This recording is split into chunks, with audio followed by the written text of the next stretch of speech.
नमस्कार, आप देख रहे हैं एनएमएफ न्यूज। आपके साथ मैं हूं नम्रता चौधरी और इस वक्त की बड़ी खबर आपको बताते हैं।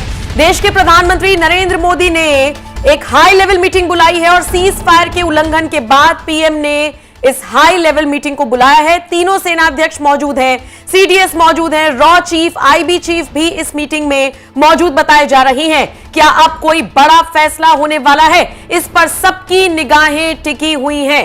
आपकी जानकारी के लिए बताते चलें कि जब जब देश के प्रधानमंत्री नरेंद्र मोदी मीटिंग बुला रहे हैं तब तब कोई ना कोई बड़ा फैसला लिया जा रहा है। शायद इसीलिए अब सबकी नजरें इस हाई लेवल मीटिंग पर ही टिकी हुई हैं।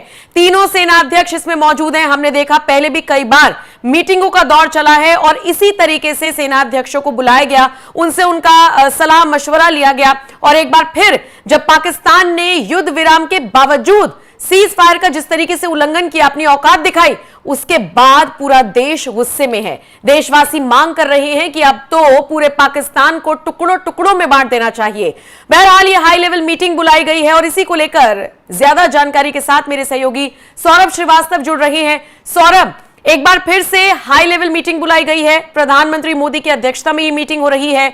बताया जा रहा है कि अजीत डोभाल मौजूद हैं, सीडीएस मौजूद हैं, तीनों सेनाध्यक्ष मौजूद हैं। और क्या जानकारी आपके पास? देखिए, ये जो मीटिंग हो रही है प्रधानमंत्री नरेंद्र मोदी की अध्यक्षता में, ये बात बेहद ही महत्वपूर्ण बैठक है। सीज फायर के बाद हाई लेवल ये पहली बैठक हो रही है और हम आपको बता दें कि जैसे सीज फायर का कल पाकिस्तान ने एक तरीके से उल्लंघन किया, तो इस बैठक में प्रधानमंत्री नरेंद्र मोदी को तीनों सेना प्रमुख, उसके अलावा सीडीएस, ये तमाम जानकारी देंगे कि आखिर किस तरीके से कल रात में जो पाकिस्तान ने हिमाकत की है और उसको लेकर के एक रणनीति तय होगी। क्योंकि देखिए, भारत ने अमेरिका और तमाम देशों के अनुरोध पे मान गया सीज फायर के लिए, अपने शर्त रख दी कि भाई हमारे यहाँ कोई भी अगर आतंकवादी गतिविधि होती है तो उसे युद्ध माना जाएगा। अपनी शर्त के साथ भारत युद्ध सीज फायर के लिए तैयार हो गया। लेकिन 3 घंटे के बाद पाकिस्तान की हिमाकत ने बता दिया कि पाकिस्तान आगे भी कुछ भी कर सकता है। तो ये जो बैठक है, ये बैठक बहुत ही महत्वपूर्ण मानी जा रही है। प्रधानमंत्री नरेंद्र मोदी को सारे सेना के प्रमुख जो है वो रिपोर्ट करेंगे। अभी तक की जो सारी स्थिति हुई, मतलब कि पहलगाम आतंकी हमले के बाद से लेकर अब तक की जो ओवरऑल सारी चीजें हुई है, एक बार उस पर डिस्कशन होगा और ये माना जा रहा है कि इसके बाद भी कोई बड़ा फैसला जो है लिया जा सकता है सरकार की तरफ से। सौरभ, हमने देखा है कि जब जब मीटिंग का दौर चला है तब तब कोई ना कोई बड़े फैसले लिए गए हैं। मसलन अगर पहली सीसीएस की बैठक की बात की जाए तो 5 ऐसे कूटनीतिक फैसले लिए गए थे जिसने पाकिस्तान को यह समझ लीजिए कि पहला झटका दिया था, जिसमें पानी रोकने वाली बात सामने आई थी, उच्चायुक्तों पर फैसला लिया गया था, वीजा को रद्द कर दिया गया था। इसी के साथ टोटल 5 फैसले थे। उसके बाद जो मीटिंगों का दौर चल रहा है, हमने एयर स्ट्राइक देखा 6 और 7 की रात, जिस तरीके से एयर स्ट्राइक हुई, क्या माना जाए कि ठीक है, अब तक जो हुआ उस पर तो चर्चा होगी ही, आगे की रणनीति पर भी चर्चा होगी। लेकिन मैं जम्मू के कुछ लोगों को सुन रही थी, हमारे संवाददाता लगातार ग्राउंड जीरो से वहां पर रिपोर्ट भेज रहे हैं।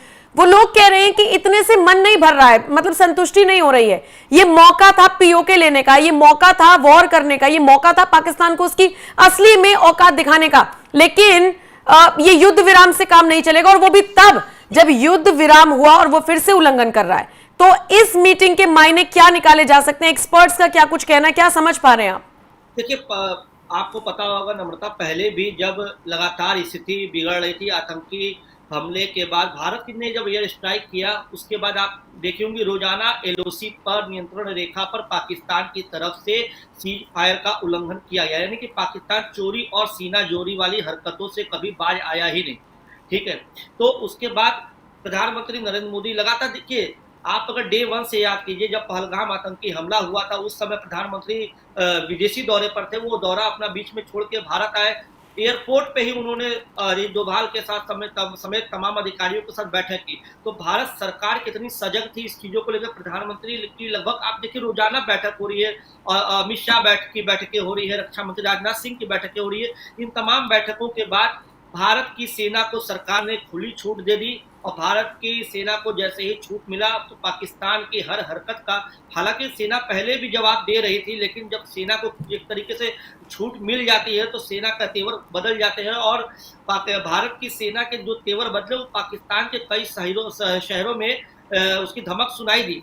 भारत ने ऐसा नहीं कि केवल उनके जो हमले हो रहे थे उसको मतलब हवा में ही मार गिराया डिफेंस सिस्टम के जरिए, नहीं, भारत ने जो हमला के जवाबी कार्रवाई जो हमला किया उसका पाकिस्तान को अच्छे से समझ में आ गया कि भारत की क्या मंशा है, भारत की सेना किस तरीके से उसको तोड़ सकती है। क्योंकि देखिए पाकिस्तान की सरकार पहले से ही टूट गई थी। यही वजह थी कि पाकिस्तान के प्रधानमंत्री हो चाहे पाकिस्तान के विदेश मंत्री हो, विश्व के तमाम बड़े देशों के सामने जाके घुटने टेक रहे थे कि किसी तरह भारत से मेरी बातचीत करके मध्यस्थता करा दो, हम विवाद नहीं चाहते, हम आगे युद्ध नहीं चाहते। लेकिन सेना, आपको तो पता है कि पाकिस्तान में सरकार और सेना के बीच कभी बनी ही नहीं है।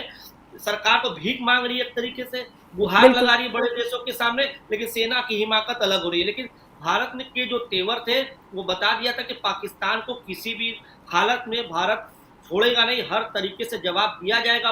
और अब जो मीटिंग हो रही है, अगर आज की मीटिंग की बात करें, जो इस समय मीटिंग चल रही है, वो पूरी उन सारी चीजों के अब तक 22 अप्रैल से लेके कल सीज फायर और सीज फायर के उल्लंघन तक की जो सारी गतिविधि है उस पर बातचीत होगी और भविष्य के लिए एक बड़ा निर्णय लिया जा सकता है। आपको बता दें कि केवल अभी सीज फायर के को लेकर के भारत माना है और सिंधु जल समझौते को स्थगित अभी भी बरकरार है। तो बहुत सारे ऐसे फैसले हो सकते हैं जो ये भी कह सकते हैं इस बैठक के बाद कुछ ऐसे भी फैसले हो सकते हैं जो पाकिस्तान पे एक और तरीके से मानसिक रूप से प्रहार करेगा।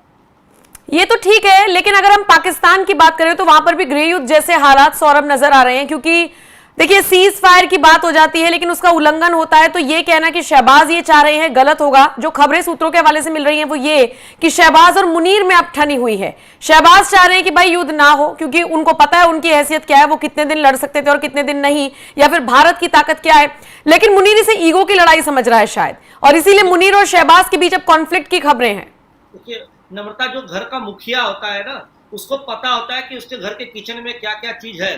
तो शहबाज शरीफ को अपने देश की आर्थिक स्थिति के बारे में, शहबाज शरीफ को हर एक चीज के बारे में पाकिस्तान की हकीकत पता है। लेकिन वहां पे कभी इस तरीके की चीजें होती ही नहीं है कि सेना और सरकार एक साथ बैठे, एक सामंजस्य बैठे। जैसे आप भारत में देखते होंगे कि किस तरीके से पहले बैठकें होती है, सेना के अधिकारी सब चीजों से सरकार को अवगत कराते हैं, उसके बाद सरकार जो है उस हिसाब से सेना को छूट देती है या सेना को बोलती है कि आप अपने हिसाब से कार्रवाई कीजिए। वो चीजें पाकिस्तान में नहीं होती। पाकिस्तान का प्रधानमंत्री अपने देश को बचाने के लिए, अपने देश के नागरिकों के हित की रक्षा के लिए भारत के सैन्य कार्रवाई के सदमे में अलग अलग जगहों पे जाकर मध्यस्थता कराने की अपील कर रहा है। लेकिन इधर तो पाकिस्तान की सेना, वो उसको कोई फर्क नहीं पड़ रहा कि हमारा देश का वजीर आजम जो है दर दर भटक रहा है। तो पाकिस्तान में अभी जो मौजूदा स्थिति है, अगर कल की बात कर लीजिए, कल भी देखिए जैसे ही मध्यस्थता हुई, अमेरिकी राष्ट्रपति डोनाल्ड ट्रंप ने बकायदे ट्वीट करके जानकारी दी और मध्यस्थता का जब ऐलान हो गया, सीज फायर का जब ऐलान हो गया, तो उसके बाद आप देखिए पाकिस्तान के प्रधानमंत्री से लेकर जो तमाम मंत्री वो राहत की सांस लिए।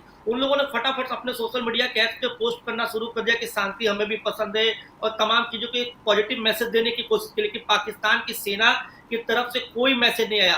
खबर ये है कि पाकिस्तान के अंदर जो है राजनीतिक विद्रोह है, सेना जो है विद्रोह करती है। और सबसे बड़ी चीज जो है इसकी मुख्य कारण असीम मुनीर है।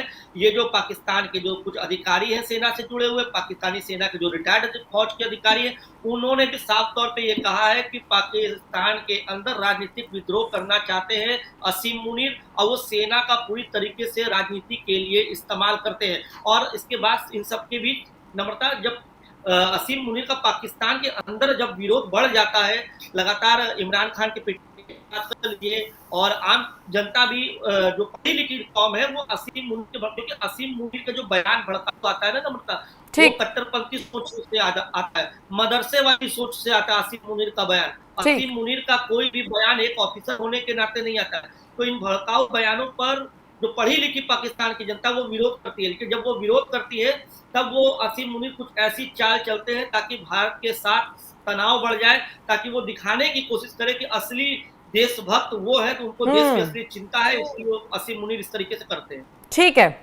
ठीक है सौरभ, शुक्रिया इस जानकारी के लिए। तो हाई लेवल मीटिंग को लेकर जो भी अपडेट आएगी वो आप तक पहुंचाएंगे। फिलहाल इस खबर पर आपकी राय हमें जरूर बताएं। नमस्कार।